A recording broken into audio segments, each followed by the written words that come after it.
Hello guys and welcome back to तुम्हारा favourite channel anime depend. तुम्हारा anime भाई लेके आ गया है तुम्हारी मेरी हम सब की फेवरेट एनिमे मैजिकलेस बॉय, मतलब हमारे आस्था भाई की न्यू वीडियो। लेकिन ये हमारे मैजिकलेस बॉय एनिमे का पार्ट 31 नहीं है, वो तभी आएगा जब इस एनिमे के आगे के एपिसोड्स रिलीज हो जाएंगे, जो कि जल्दी होने वाले हैं। होप सो इस वीडियो में हम लोग देखेंगे इस एनिमे की मूवी को, जो कि बहुत ही ज्यादा ओपी है भाई। एंड ये टाइम ना तब का होता है जब आस्था और सारे लोग अपनी सुपर 8-6 महीने की ट्रेनिंग को लगभग पूरा कर ही लिया होता है। एंड स्पेड किंगडम के डार्क ट्रायड ने इन लोगों पर अभी तक अटैक नहीं किया होता, जिसका मतलब यामी सर, कैप्टन विलियम्स और लोरो पेची का अभी तक किडनैप नहीं हुए होते। एंड आज ना इनके किंगडम में होता है द ट्रायम्फ, जो कि 10 साल में एक बार होता है, जिसमें बहुत सारे मैजिक नाइट्स आपस में लड़ते हैं। लेकिन क्योंकि हमारे आस्था भाई के ऊपर केस चल रहा होता है डामा नीटो की वजह से, तो इसीलिए वो इसमें पार्ट नहीं ले सकते थे। जिसका मतलब था ये काइंड ऑफ ऑब्वियस था कि कौन ही ट्रायम्फ को जीतेगा। पूरे के पूरे क्लोवर किंगडम के सारे ही लोग इस ट्रायम्फ को देख रहे होते हैं एंड बहुत ही ज्यादा एक्साइटेड होते हैं। एंड फिर आता है स्टेज पे हमारा यूनो, जिसको देखते ही सारी लड़कियां पगला जाती हैं, सब की सब चीयर करने लगते हैं। एंड फिर आता है यूनो का अपोनेंट एक मास्क के साथ, जिसकी हाइट तो काफी कम होती है लेकिन बॉडी बहुत ज्यादा बवाल होती है, जिसको देख के यूनो बस स्माइल करता है एंड स्टार्ट हो जाता है इन लोगों का मैच। यूनो इसके ऊपर तुरंत ही अपना super strong wind attack use कर देता है, लेकिन ये अपोनेंट ना भाई इसके अटैक को अपनी बड़ी सी स्वॉर्ड से पता नहीं कैसे गायब कर देता है। एंड ऑब्वियसली अब तो तुम लोग समझ ही गए होगे कि कौन है ये। एक ऐसा लड़का जिसके पास बिल्कुल भी मैजिक नहीं है, एक ऐसी दुनिया में जहाँ पे मैजिक ही सब कुछ होता है, लेकिन इसका सपना वो होता है द विज़र्ड किंग बनने का, जिसका असली मैजिक होता है कभी ना गिव अप करना। जी हाँ दोस्तों, हमारे आस्था भाई।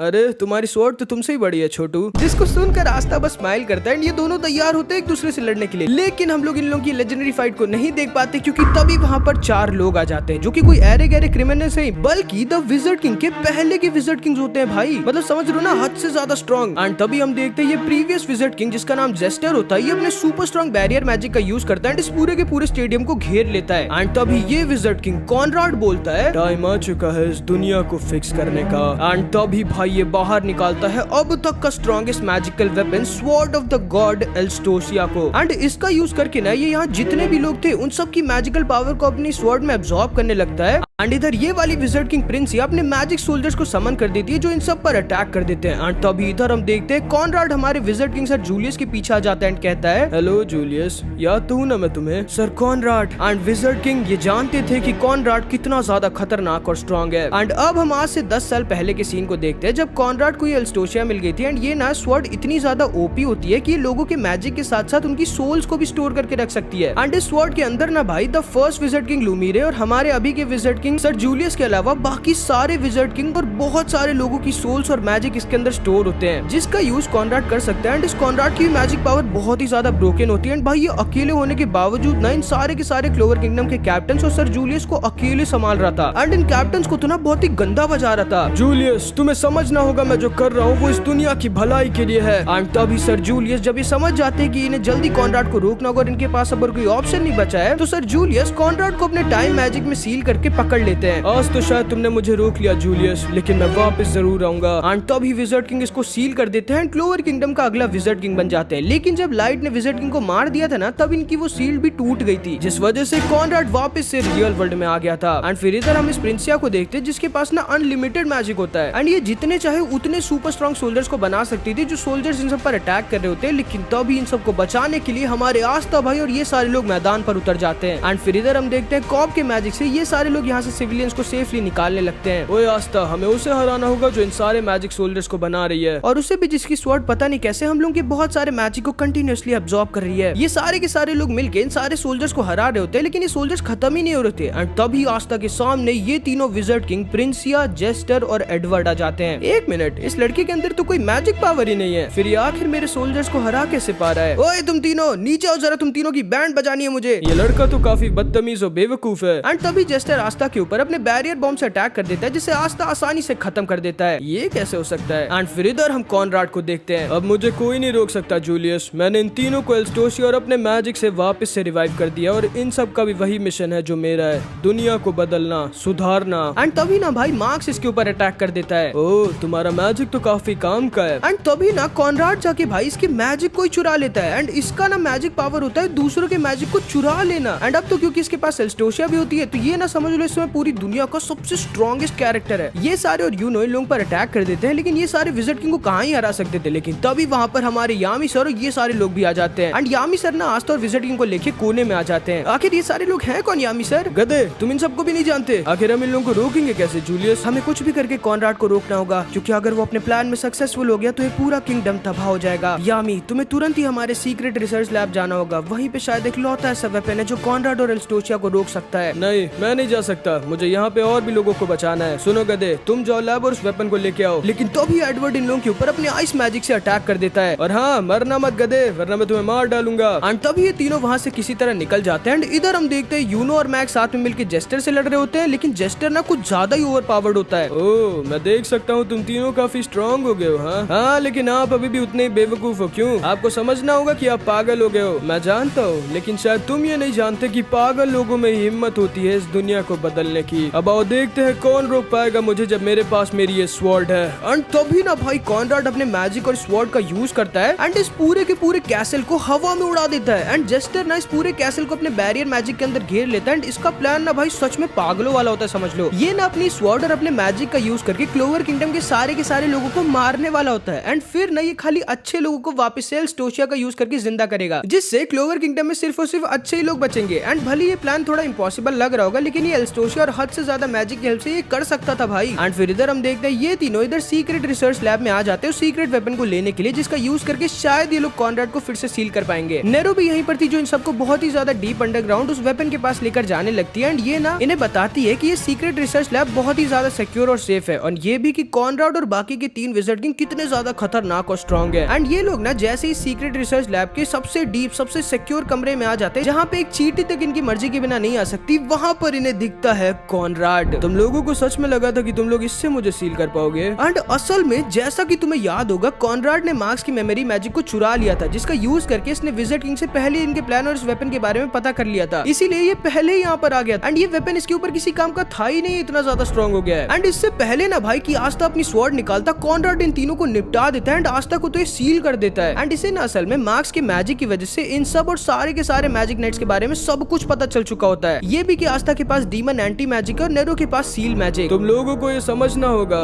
तुम लोग क्या, अब कोई भी मुझे नहीं रोक सकता। एंड तब ये दिखाता है भाई कि इसने और बाकी के 3 विज़र्ड किंग्स ने यामी सर, नोजेल, फुगिलियन सबको बहुत ज्यादा इंजर्ड कर दिया होता है, लेकिन इसने उन सबको मारा नहीं होता, क्योंकि इन सब की मैजिकल पावर को ये अपनी एल्स्टोशिया में अब्सॉर्ब कर रहा था, ताकि एल्स्टोशिया में जल्दी से सारा का सारा मैजिक भर जाए। पूरे के पूरे क्लोवर किंगडम में हर तरफ तबाही मच रही थी एंड ये लोग जबरदस्ती सारे लोगों की मैजिकल पावर को एल्स्टोशिया स्वॉर्ड में अब्सॉर्ब कर रहे थे, जिसका फिर यूज करके कॉनराड पूरे के पूरे क्लोवर किंगडम के सारे लोगों को खत्म करने वाला था और अपने प्लान को पूरा करने वाला था। एंड अपने भाई की हालत को देख के ना नोएल बहुत ज्यादा गुस्सा आ जाती है एंड कॉनराड के ऊपर अपने super strong water dragon God attack का यूज कर देती है, लेकिन कॉनराड के ऊपर इसके अटैक का कुछ असर ही नहीं होता। एंड ये ना जाके नोएल को उल्टा पकड़ लेता है, कहता है तुम्हारी ये स्पेल मुझे काफी अच्छी लगी, लाओ एक काम करो, मुझे अपनी सारी की सारी स्पेल्स दे दो। एंड कॉनराड ना भाई नोएल के सारे मैजिक स्पेल को चुरा लेता है। भाई नोएल एकदम डर जाती है, लेकिन तभी आस्था अपनी सील को तोड़कर खड़ा हो जाता है एंड कहता है क्या किया तुमने नोएल के साथ, अभी दिखाता हूँ। एंड तभी ना भाई कॉनराड आस्था के ऊपर नोएल के वाटर ड्रैगन गॉड अटैक का यूज कर देता है, जिससे आस्था किसी तरह अपने हाफ डीमन फॉर्म में आके बचता है एंड कॉनराड के ऊपर अटैक करने लगता है। तुम्हारा एंटी मैजिक तो कमाल है, काश मैं इसे भी ले पाता, लेकिन मैं अभी रिस्क नहीं ले सकता। एंड कॉनराड ना भाई आस्था के एंटी मैजिक को नहीं चुराने का रिस्क ले सकता था, क्योंकि क्या पता उसकी वजह से इसकी खुद की स्टीलिंग स्पेल कैंसिल हो जाए और जितने भी मैजिक इसने आज तक चुराए थे वो सारे के सारे गायब हो जाए। आस्था, मैं तुम्हारे बारे में सब कुछ जानता हूँ, तुम कुछ लौते बचे कुछ अच्छे मैजिक नाइट्स में से एक हो जो विज़र्ड किंग बनना चाहता है, जो कि लगभग नामुमकिन है क्योंकि तुम्हारे पास कोई मैजिक नहीं है, और जो एंटी मैजिक तुम यूज करते हो वो एक डीमन से तुम्हें मिलता है, तो तुम सोच भी कैसे सकते हो कि उस डीमन मैजिक के साथ कोई तुम्हें अगला विज़र्ड किंग बनने देगा। लेकिन मैं तुम्हें मौका दे सकता हूँ आस्था,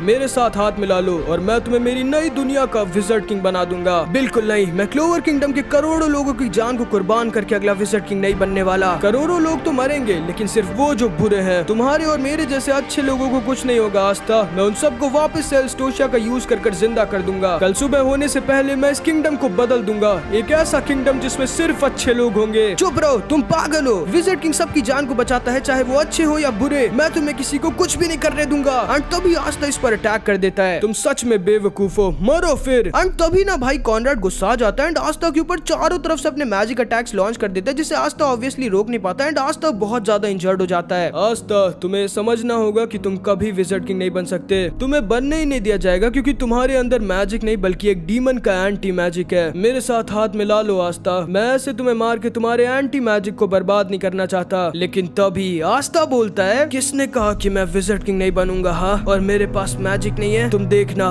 मैं जरूर बनूंगा द विज़र्ड किंग, क्योंकि मेरा मैजिक है, कभी ना गिव अप करना। एंड इसको सुनते ही कॉनराड एकदम शॉक्ड रह जाता है, क्योंकि यही सेम चीज एक बार इसने सर जूलियस को बोली थी। मैं जानता हूँ लगभग ये नामुमकिन होगा इस वर्ल्ड को पूरी तरह से अच्छा बनाना और खुशियों से भरना, लेकिन तुम देखना जूलियस, मैं ऐसा करके रहूंगा, क्योंकि मेरा असली मैजिक है, कभी ना गिव अप करना। एंड ये ना भाई पहले बहुत अच्छा था, लेकिन जब इसने अपनी वाइफ को कुछ घटिया नोबल्स को बचाने के चक्कर में खो दिया था, तब से ये ऐसा बन गया था और इसका मिशन बन गया था इस किंगडम से सारे के सारे बुरे लोगों को मारना और सिर्फ अच्छे लोगों को जिंदा रखना। एंड तभी हम देखते हैं फिनरल आस्था को अपनी होमिंग अटैक से अपने पास बुला लेता है एंड इसका ही मैजिक खत्म हो गया होता है। कॉनराड इनकी तरफ आगे बढ़ रहा होता है, लेकिन तभी यूनो वहां पर आ जाता है एंड ये भी क्योंकि काफी इंजर्ड हो गया था और क्योंकि इसके भी लगभग आधे से ज्यादा मैजिकल एल्स्टोशियन एब्जॉर्ब कर लिया था, इसीलिए ये भी कॉनराड के सामने टिक नहीं पा रहा होता। एंड कॉनराड ना भाई बस चुपचाप आस्था की तरफ आगे बढ़ रहा होता है, लेकिन तभी ये लड़की से अपने मैजिक से पकड़ लेती है, नेरो इसे अपने सीलिंग मैजिक से सील कर देती है। लेकिन क्योंकि कॉनराड इतना ज्यादा स्ट्रॉन्ग होता है और इसके पास इतना ज्यादा मैजिक पावर होता है, इसलिए कॉनराड को पूरी तरह से सील नहीं कर पाती। लेकिन इसी सही मौके का फायदा उठा के ये सारे लोग वहाँ से निकल जाते हैं। जस्टर, कितना टाइम और? बस थोड़ी देर में एल्स्टोशिया पूरी तरह से भर जाएगी कॉनराड, फिर हम अपने मिशन को पूरा कर पाएंगे। जस्टर, हमारे कैसल को लेके हाजे विलेज पहुंचो, हम हमारी नई दुनिया की शुरुआत वहीं से करेंगे। एंड फिर इधर हम देखते हैं थोड़ी देर बाद ये सारे लोग होश में आ जाते हैं एंड आस्था बहुत ज्यादा डरा और इंजर्ड होता है। एंड आस्था ना इन सबको बता देता है कि अगर ये लोगों ने जल्दी कुछ नहीं किया तो कल सुबह होने से पहले कॉनराड क्लोवर किंगडम के सारे लोगों को मार डालेगा। जिसको सुन के सारे लोग और सेक्के एकदम डर जाते हैं एंड सेक्के बोलता है, हम कुछ नहीं कर सकते, हम उन विज़र्ड किंग को नहीं हरा सकते, हम लोगों को यहाँ से भागना होगा, हम क्लोवर किंगडम को छोड़ के निकल जाना चाहिए, क्यों ना हम सब लोग हार्ट किंगडम चले। एंड ये सारे के सारे लोग सेक्के की बात को मानने लगते हैं, तैयार होने लगते हैं क्लोवर किंगडम को छोड़कर भाग के जाने के लिए। लेकिन तभी आस्था बोलता है, ये क्या बोल रहे हैं आप लोग? क्या आप लोग भूल गए हम कौन हैं? क्या आप लोग भूल गए उन सारे सैक्रिफाइसेस को जो हमसे पहले के मैजिक नाइट्स ने हमारे और इस किंगडम के लिए किए थे? क्या आप लोग भूल गए हैं वो सारी जिम्मेदारियां जो हमें उस दिन मिली थी जब हमने इस मैजिक नाइट क्लोक को पहना था? आज जब पूरे क्लोवर किंगडम का हर एक इंसान डरा हुआ है, जो उम्मीद भरी नजरों से सिर्फ हमारा इंतजार कर रहा है, क्या हम उन्हें छोड़कर भाग जाएंगे? नहीं, मैं नहीं भागूंगा। चाहे मेरे सामने वाला दुश्मन मुझसे 1000 गुना ज्यादा ताकतवर क्यों ना हो, चाहे मेरे जीतने की चांसेस कितनी ही कम क्यों ना हो, मैं लड़ूंगा उन सारे क्लोवर किंगडम के लोगों के लिए जो हमारा इंतजार कर रहे हैं, जो शायद मेरे बारे में जानते भी नहीं होंगे, जो शायद मुझसे नफरत करते होंगे, लेकिन फिर भी मैं लड़ूंगा उन सब के लिए अपनी आखिरी सांस तक, क्योंकि मैं हूँ एक मैजिक नाइट, ठीक आप सब की तरह। और आज आप सब के सामने भी दो रास्ते हैं, पहला डर के भाग जाना और अपनी बाकी की जिंदगी एक कायर बन के रहना, या फिर आज अपने कलेजे में हिम्मत भर के मेरे साथ जाके उन हद से ज्यादा स्ट्रॉन्ग मॉन्स्टर का सामना करना, जिनसे हम जीतेंगे उसकी तो कोई गारंटी नहीं होगी, लेकिन एक चीज की गारंटी जरूर होगी कि अगर आज हम मरे तो हम एक वॉरियर, एक प्राउड मैजिक नाइट की तरह मरेंगे, जिन्होंने अपनी जान को अपने किंगडम के लिए कुर्बान कर दिया। बोलिए, क्या आप लोग हैं मेरे साथ? एंड ऑब्वियसली भाई आस्था की स्पीच को सुन के सारे के सारे तैयार हो जाते हैं अपनी लाइफ को रिस्क में डालने के लिए, लेकिन सेक्के इसके ऊपर आस्था की स्पीच का कुछ असर नहीं होता, ये बस वहाँ से चुपचाप निकल रहा होता है। लेकिन तभी वहाँ पर Vermilion, Charlotte, Williams, Captain Jack ये सारे आ जाते हैं, जो कि अभी तक के लिए क्लोवर किंगडम से बाहर थे। एंड यही लोग ने ये सारे भी वहाँ पर आ जाते हैं जिनको यामी सर ने अपने आप को सैक्रिफाइस कर बचाया था और वहाँ से निकाला था। एंड अब टाइम था प्लानिंग का। ये लोग जानते थे कि इन्हें तुरंत ही कॉनराड की फ्लाइंग कैसल में पहुंचना होगा, इससे पहले कॉनराड अपने मिशन को पूरा कर दे, इन्हें उसकी एल्स्टोशिया स्वॉर्ड को तबाह करना होगा, लेकिन उसके लिए इन्हें एक फ्लाइंग शिप की जरूरत थी। एंड फ्लाइंग शिप वो तो थी आस्था की ब्लैक बुल्स का बेस, इसीलिए ना पहले ये लोग इधर ब्लैक बुल्स के बेस पे आ जाते हैं, जिसको प्रिंसिया के बहुत सारे सोल्जर्स और जेस्टर ने अपने बैरियर मैजिक से कवर किया हुआ था। एंड ये सारे के सारे कैप्टन इन सबसे भिड़ जाते हैं एंड आस्था अपनी स्वॉर्ड का यूज करके सुपर स्ट्रॉन्ग बैरियर को तोड़ देता है, जिसको सिर्फ और सिर्फ आस्था ही तोड़ सकता है। एंड ये सारे लोग ना शिप के अंदर आ जाते हैं एंड हेनरी इन सबकी पावर को एब्जॉर्ब करके, जिसको चार्मी अपने मैजिक फूड से बढ़ा रही होती है, हेनरी इस बेस को एक बड़ी सी फ्लाइंग शिप बना देता है, जिसको लेके ये लोग कॉनराड के कैसल की तरफ जाने लगते हैं। लेकिन तभी इनके सामने प्रिंसिया के लाखों मैजिक सोल्जर्स आ जाते हैं, जिनके रहते अब ये लोग यहाँ से निकल नहीं सकते थे। इसलिए कैप्टन विलियम, शार्लेट और जैक यहाँ पर इन सारे लाखों मैजिक सोल्जर से लड़ने के लिए रुक जाते हैं और इन सबको मौका किसी तरह मिल जाता है यहाँ से निकलने का। ये सारे के सारे फुल स्पीड में यहाँ कॉनराड के पास आने लगते हैं एंड कॉनराड और इन सबको भी पता चल जाता है कि आस्था और बाकी के ये सारे मैजिक नाइट्स यहाँ पर आ रहे हैं। लेकिन ये चारों विज़र्ड किंग तैयार थे। कॉनराड इसके कैसल को लेके यहाँ आस्था के हाजे विलेज आ गया होता है एंड थोड़ी देर में ये सारे लोग भी यहाँ पर पहुंच गए होते हैं। एंड जेस्टर ने ना भाई इस कैसल को अपने अभी तक की सबसे ज्यादा स्ट्रॉन्ग सुपर स्ट्रॉन्ग बैरियर से पूरी तरह से घेर लिया था। एंड जेस्टर के मैजिक की वजह से ना फिनरल इन लोगों को इस बैरियर के अंदर नहीं टेलीपोर्ट कर सकता था। ये सारे के सारे लोग मिलकर जेस्टर के ऊपर अटैक करने लगते हैं एंड आस्था भी तैयार हो जाता है अपनी स्वॉर्ड से इस बैरियर को तोड़ने के लिए, लेकिन तभी इन लोगों के पास ये दोनों विज़र्ड किंग एडवर्ड और प्रिंसिया आ जाते हैं। लेकिन तभी जोरा और नेरो इनको अपने ट्रैप मैजिक में फंसा देते हैं। फिनरल इन दोनों को अपने होमिंग मैजिक से यहाँ से बहुत दूर टेलीपोर्ट कर देता है एंड आस्था अपनी पूरी एंटी मैजिक का यूज करता है, इसकी स्वॉर्ड को हद से ज्यादा बड़ा कर देता है एंड बैरियर को तोड़ने वाला होता है। एंड यामी सर को भी एहसास हो जाता है कि आस्था यहाँ पर आ चुका है। भाई इवन तो आस्था के पास इसकी एंटी मैजिक स्वॉर्ड थी, लेकिन क्योंकि जेस्टर का बैरियर इतना ज्यादा स्ट्रॉन्ग था और इतना जल्दी रीजनरेट कर रहा था कि आस्था इसकी शील्ड को आसानी से तोड़ ही नहीं पा रहा था। जेस्टर इन लोगों के ऊपर अटैक कर देता है एंड इनकी शिप को नीचे गिराने वाला होता है, लेकिन तभी वर्मिलियन अकेले इस पूरी शिप को यहाँ नीचे से संभाल लेती है एंड गिरने नहीं देती। एंड तभी हम देखते हैं आस्था और यूनो साथ में अपनी पूरी पावर का एक साथ मिला के यूज करते हैं, कुछ सेकंड्स के लिए इस बैरियर को तोड़ देते हैं, जिसकी वजह से आस्था और यूनो तो इस बैरियर के अंदर आ जाते हैं, लेकिन ये लोग नहीं आ पाते। ओए आस्था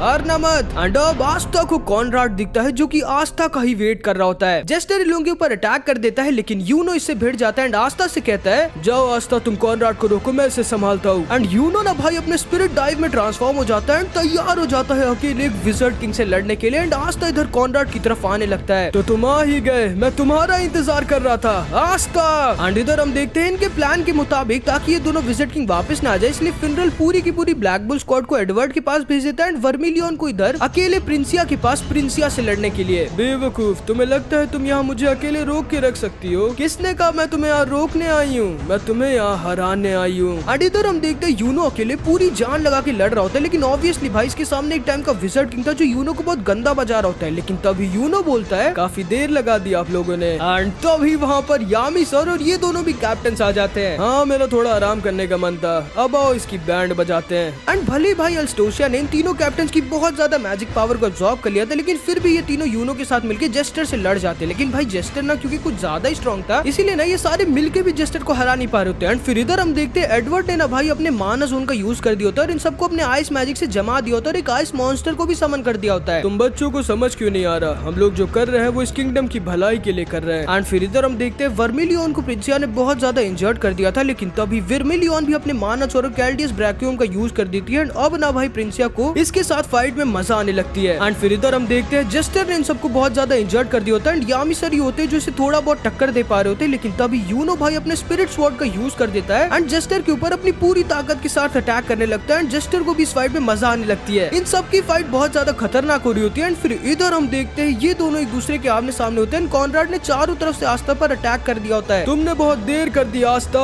मुझे कोई नहीं रोक सकता, अब इस किंगडम का पुनर्जन्म होगा। एंड कॉनराड अब भाई एल्स्टोशिया का यूज कर देता है एंड इस पूरे के पूरे किंगडम और इस किंगडम के सारे लोगों को खत्म करने वाला होता है। आस्था समझ जाता है कि इसके पास अब ज्यादा टाइम नहीं बचा है, इसीलिए तुरंत ही अपने डीमन फॉर्म में आके एल्स्टोशिया को तबाह करने की कोशिश करता है, लेकिन कॉनराड इसको उसके पास जाने ही नहीं दे रहा होता। तुम्हें समझ क्यों नहीं आता आस्था? हम दोनों एक जैसे हैं, हम दोनों का एक ही सपना है इस किंगडम को अच्छा बनाना, खुशियों से भरना। तुम्हें समझना होगा आस्था, मैं जो कर रहा हूँ वो अच्छाई के लिए कर रहा हूँ, मैं कोई विलन नहीं, मैं भी एक अच्छा इंसान हूँ। नहीं, तुम गलत हो। अच्छा इंसान वो नहीं होता जो बुरे लोगों को मारता है, अच्छा इंसान वो होता है जो बुरे लोगों को भी मौका देता है सुधरने का, जो उन्हें अच्छाई का रास्ता दिखाता है। तुम बेवकूफ हो आस्था। एंड कॉनराड भाई आज तक इसने जितने भी मैजिक एब्जॉर्ब किए थे वो सारे के सारे अपने अंदर एब्जॉर्ब कर लेता है एंड अपने स्ट्रॉन्गेस्ट फॉर्म में ट्रांसफॉर्म हो जाता है। एंड इसके अंदर ना इतना ज्यादा मैजिक भर गया होता है कि आस्था इसे अपनी एंटी मैजिक से भी इसके मैजिक को खत्म नहीं कर पा रहा होता। आस्था का एंटी मैजिक कीप अप ही नहीं कर पा रहा होता, इसके अंदर इतना ज्यादा मैजिक होता है। एंड आस्था को ना ये बहुत ज्यादा गंदा बजाने लगता है। एंड इधर हम देखते हैं ये सारे लोग मिलकर किसी तरह एडवर्ड से अपने आप को डिफेंड कर रहे होते हैं और यूनो और इन लोगों को भी जेस्टर के सामने बहुत ज्यादा दिक्कत हो रही होती है। एंड वर्मिलियन भी ना भाई बहुत ज्यादा इंजर्ड हो गई होती है और जमीन पर पड़ी होती है। अच्छा लगा मुझे तुमसे लड़के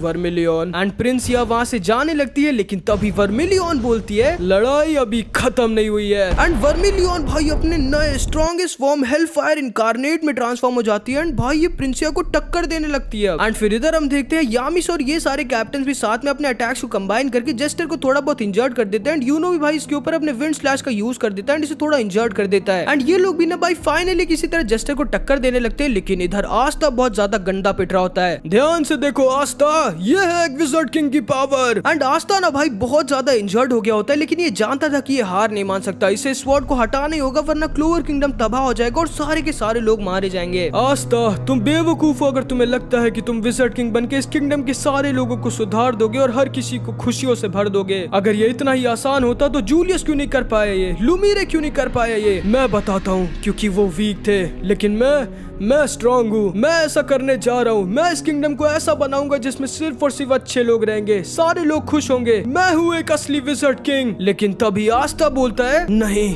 तुम गलत हो कॉनराड। विजर्ड किंग वो नहीं होता जो सबसे ज्यादा स्ट्रांग होता है। विजर्ड किंग वो होता है जो अपने किंगडम के लोगों के लिए, चाहे वो अच्छे हो या बुरे, उन्हें बचाने के लिए अपनी जान की एक पल की भी परवाह नहीं करता, जो खुद के लिए नहीं बल्कि अपने लोगों के लिए जीता है। एंड तभी हम आस्था के अंदर के डीमन लीबे को देखते जो कहता है, ये लड़का सच में मेरे बिना कुछ भी नहीं है, और वैसे भी मैं ऐसे तो तुम्हें मरने नहीं दे सकता। एंड लीबे ना भाई आस्था के हाफ डीमन फॉर्म को और ज्यादा स्ट्रांग बना देता है, ठीक वैसे ही जैसे इसने दांते के साथ की फाइट के टाइम बनाया था। एंड आस्था भाई अब क्योंकि हद से ज्यादा फास्ट और स्ट्रांग हो जाता है, ये दांते के ऊपर भारी पड़ने लगता है। तुम्हें समझ नहीं आता, तुम नहीं बन सकते द विजर्ड किंग क्योंकि तुम्हारे पास मैजिक ही नहीं है। मैंने ये तुमसे पहले भी कहा था और मैं फिर से कहता हूँ, मैं जरूर बनूंगा एक दिन द विजर्ड किंग, क्योंकि मेरा असली मैजिक है, कभी ना गिव अप करना। एंड आस्था भाई कॉनराड को बहुत गंदा बजाने लगता है। जैसे ही आस्था कॉनराड के ज्यादा पास पहुंच जाता है एंड आस्था का अटैक इसको लगने वाला होता है, कॉनराड इसके अटैक को ब्लॉक करने के लिए अपनी ग्रिम वॉर का यूज कर देता है, जिसकी वजह से कॉनराड का स्टील मैजिक गायब हो जाता है और सबके पास उनका मैजिक लौट जाता है जिनसे उनके मैजिक को कॉनराड ने चुराया था। एंड इसीलिए भाई अब नोएल की भी सारी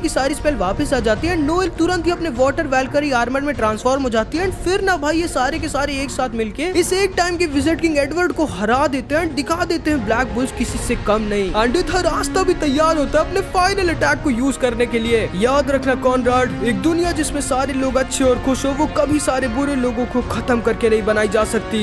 एंड आस्था ना भाई कॉनराड को हराने के साथ साथ इस स्वॉर्ड को भी जमीन से अपने एंटी मैजिक स्वॉर्ड का यूज कर हटा देता है, जिसकी वजह से कॉनराड के अंदर का सारा मैजिक और जो भी मैजिक इसने इतने टाइम में एल्स्टोशिया के अंदर कलेक्ट किया था वो सारा का सारा खत्म हो जाता है। एंड आस्था ना इस तरह पूरे के पूरे किंगडम को बचा लेता है और ये तीनों के तीनों विजर्ड किंग वापस लौटने लगते हैं। लेकिन कॉनराड ये इतनी आसानी से फेल नहीं होने वाला था। एंड ये ना भाई लाइट की तरह एक फॉरबिडन मैजिक स्पेल को अपनी लाइफ के बदले यूज कर देता है, द अनस्टॉपेबल मीटियोर। एक ऐसा मीटियोर जिसको ना तो रोका जा सकता था और ना ही तबाह किया जा सकता था, जो कि अब इस पूरे के पूरे किंगडम को तबाह कर देगा, जिसको कोई भी मैजिक नहीं रोक सकता। एंड तभी कॉनराड बोलता है, तुमने भले मुझे तो रोक दिया, लेकिन इस किंगडम को तबाह होने से तुम नहीं बचा सकते। आस्था, नहीं, मैं इस किंगडम को कुछ नहीं होने दे सकता। एंड आस्था ना भाई तैयार होता है इस मीटियोर को रोकने के लिए, लेकिन इसके एंटी मैजिक में अकेले इतनी ताकत नहीं थी कि ये अनस्टॉपेबल मीटियोर को रोक सके। लेकिन तभी यामी सर और सर जूलियस वहाँ पर आ जाते हैं। And wizard king sir Julius Astha की तरफ एल्स्टोशिया को बढ़ाते हैं, जिससे कहते हैं, ये लो आस्था,